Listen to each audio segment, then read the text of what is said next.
Hi guys, welcome back to another episode of Raincore Exotics. I'm here with another bird's eye view of another cool reptile species. If you like these videos, please leave a like, subscribe. While you're down there, leave me a comment, let me know how I'm doing. Let me know what you like. Let me know what's going on. Alright, so today we're going to be talking about a smaller animal. Last bird's eye view, we talked about the dwarf sun gazer. Today I want to keep that style going, and we're gonna talk about another smaller species. Now we're gonna be talking about the Madagascar clawless gecko. These geckos look pretty cool. There's a lot of dimorphism in the species. A lot of them are green, however, sometimes their tails seem to vary drastically. Some of them have more color. Others are broader, some of them are regrown, and so they look a little different. However, overall, this species looks very streamlined and looks pretty rad. This species doesn't get all that big. They get to around 3 inches total. That's the females. The males get a little smaller, which is pretty darn cool. And even though they're so small, a lot of animals or reptiles that are this small tend to be pretty skittish. However, this species has been known to be very cool. If you are around these geckos a fair amount and you tongue feed, they eventually can become handleable. Even though they're very small, and I advise against it, you can hold these guys. So, in my previous videos, I kind of jumped all over the place. I do want to create like a formula so I don't jump around a lot. So first, I want to establish the barriers for the animals we're going to be talking about. In this case, we're going to be talking about the environmental, the spatial, and financial barriers to get into species.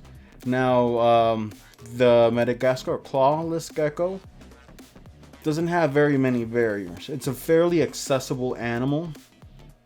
If you're able to keep a crested gecko, I'm almost certain you can keep this species as well. So the bar for husbandry and maintenance is set very low. However, it's always nice to know what type of barriers are in place, and this is such a accessible gecko that these barriers aren't really that hard, right? So the first barrier is the environmental barrier.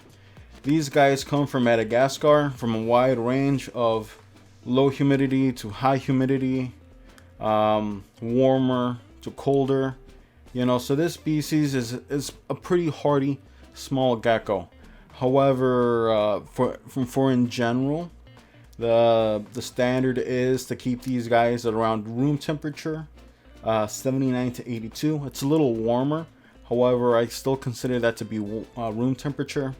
They do like a higher humidity, so you're going to want to mist at least once or every other day. And these guys like planted enclosures. So if you do not know how to make a planted enclosures, you're going to want to first introduce yourself into that before you get these geckos. Now the next barrier is the financial. And the geckos really aren't that expensive. The enclosures aren't that expensive. However, if you are successful with a species and you are able to breed them, the offspring are so small you're going to need specialty feeders. Things like very small fruit flies, springtails, micro crickets, tiny isopods, things along those lines. So you might have to procure that, and that might be an additional cost. And lastly is the spatial barrier. Luckily, this is a very small gecko. Space is not a problem for these guys, right? You can keep an adult pair of these guys and a 12 inch by 12 inch by 12 inch, a 30 centimeter cubed, basically. You can keep a pair instead of basically a foot cubed enclosure. They don't need a lot of space. Of course, I've read that you're able to keep several You're able to keep a male with 2 or 3 females and a side of a larger enclosure, which is something I would recommend. So these guys really don't need that much space, which is the reason why I love these micro geckos so much. So let's say that these barriers aren't that high. Realistically, they're not. Anybody can jump through these barriers. What type of setup will you need? Well, these guys come from Madagascar, like I said, from a wide range. However, these guys generally do much better inside of a planted enclosure that has its humidity set to around 70%. Of course, these guys are nocturnal, so they really don't need high amounts of UVB. And since they hide in the ground litter and inside cork during the day, they really don't need a lot of UVB. However, if you do offer UVB through bulbs and stuff like that, that's never a bad thing. Like I said, they do like their enclosures planted. You're able to plant your enclosures with native plant fauna from Madagascar, or you're able to go, like a regular crested gecko type planting inside this small enclosure. So they really don't need a lot. Though they are mostly terrestrial, they will climb on things like cork bark and other stuff like that, high humidity. So as long as you plant in tropical plants that kind of fit into this ballpark, I really don't think they'll mind. They will need a very shallow water bowl. Gotta be very careful. This species is pretty small, so the water dish has to be pretty shallow. Add another calcium dish, and that's pretty much all you need. You're able to add things like cork bark and other stuff. Leaf litter. This species likes sleeping under leaf litter and under cork bark, so it'd be really nice to provide that for them. And since this enclosure is pretty small, you don't need a lot of it, so it's not going to take it's not going to take a lot of your bank account. So that's about it for the setup. Fairly straightforward tropical setup where you can, that matches like 80% of the easiest tropical geckos like cresteds and day geckos, right? So for husbandry, do they need anything special? And they really don't. They're insectivores. They eat crickets, fruit flies, anything small enough that they're able to eat. Again, these are a very small species of gecko, and so they do need smaller feeders. Of course, since they're smaller feeders, it might come out a little cheaper in the long run if you produce your own, like fruit flies and stuff like that. Fruit flies are fairly easy to reproduce, and you can get like smaller crickets and stuff like that, so they're not too hard.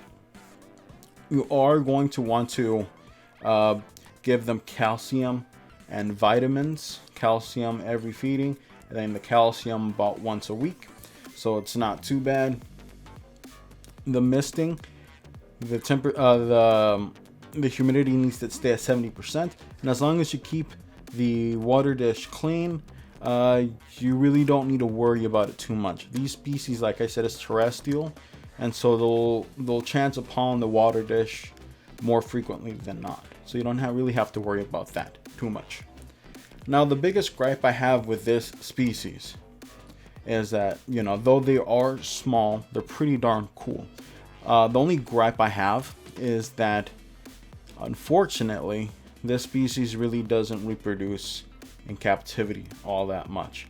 Now, I did my own research and I looked around, and there are people that have successfully bred these guys, and that's great. And they don't need to go through a period of brumation. They don't need to go through. They don't need a, brumate. You don't need to lower temperatures and stuff like that. But it can be done. However, I'm getting into it. Most of these guys are wild caught. They come from Madagascar, and luckily, however, this species is on the least concerned on the endangerment scale. So there's really no there is a huge wild population, and we really don't need to worry about that wild population crashing anytime soon, right? Obviously, we got to keep an eye on it. However, for the most part, I've seen these geckos are common enough in their native habitat, which is great. Let's say that you do get lucky and your female does drop eggs. Now, she will drop 1 to 2 eggs. How often is up in the air. Maybe since these guys are so small, they're kind of hard to see when they drop the eggs. However, they lay 1 to 2 eggs. Gosh, and I don't know how many months, right? Probably, I would guess, smaller gecko like this would at least lay an egg or two about every other month, I would guess. And so with these eggs, you want to incubate them at around 85% humidity at 75 degrees Fahrenheit. As you can see, the temperature for incubation is not that high, and this is basically room temperature. The humidity is going to be a little higher, so I think the proper method for incubation here would be putting the eggs down on dry vermiculite inside like a cap, and then putting that cap inside of a humid box. That way it will bump up the humidity to 85 while the eggs stay on a nice dry substrate. And like I said, these guys, when they're born, are very small. So you're going to have to produce micro feeders for these guys, like springtails and micro arthropods and stuff like that these babies will be able to eat. Right. So the cons of this species is mostly that they're mostly wild caught, so that comes with the host of issues of being wild caught, like parasites, dehydration, stress, stuff like that. So you're going to want to have to compensate for that and give proper feeding and proper anti-parasitics, stuff like that, to make sure that this gecko lands on its feet. Next is that they're like I said, a little harder to breed. They're not really prolific breeders, and they are delicately small. Though these guys really aren't, like I said, jumpy and skittish. These guys are very small. And this is definitely not the species for a child. This is very much a species for somebody that just admires them and can, handle only seeing the animal when they are cleaning out the enclosure, right? On the pros of this animal is that they're small. They're not going to break your bank with their diet. They're not a monitor lizard. Since they're so small, they can handle a smaller enclosure. So they can fit on almost any collection. And lastly, that they are relatively slow. They're not skittish, and you're able to hold them. And if you tongue feed and you train them enough, they'll be able to relax more with you, and they can even become a handleable animal in responsible hands, of course. And lastly, this animal isn't all that expensive. This animal, I think you can pick up, as of filming this video, you can pick up an animal, one of these geckos, for around $40 to $50. Of course, people say that's pretty expensive for a tiny gecko. However, in all things considered, that's a pretty good price. I would liken these guys quite a bit to, say, mourning geckos. However, these guys aren't parthenogenic. However, they stay within that same size. These guys will not eat fruit or crested gecko diet, unfortunately. However, I think their care lands right around the same. Alright, so in closing thoughts, this is a pretty cool tiny gecko. There's not a lot of information out about on this guy. And really, the enclosure here can fit inside on almost any home. In any collection, I'm sure there's a cubic foot of space somewhere on your rack where you're able to have these guys. Now, they have such a large population in the wild, where it really doesn't matter that they're wild caught. However, I think that it'd be really cool to have these species in captivity, breeding, so we can have a stable supply for the reptile community. Because I think this animal has great potential on being, you know, a great beginner animal, a great beginner for tropical species. You know, maybe it'll be a great first gecko, and then you're able to go and get a Chinese cave gecko, or maybe even a leaf tail. So this is a great beginner species to tropical geckos, right? So this has been the bird's eye view on the clawless Madagascar geckos. There's not a lot of information on these guys. Of course, I will put down all of my sources in the description. However, if you want to add anything to the conversation, please leave a comment. And as always, like, subscribe, all that good stuff. I'll see you guys in the next bird's eye view or in the next video. And again, thanks guys for coming and hearing me out. I'll see you guys in the next one.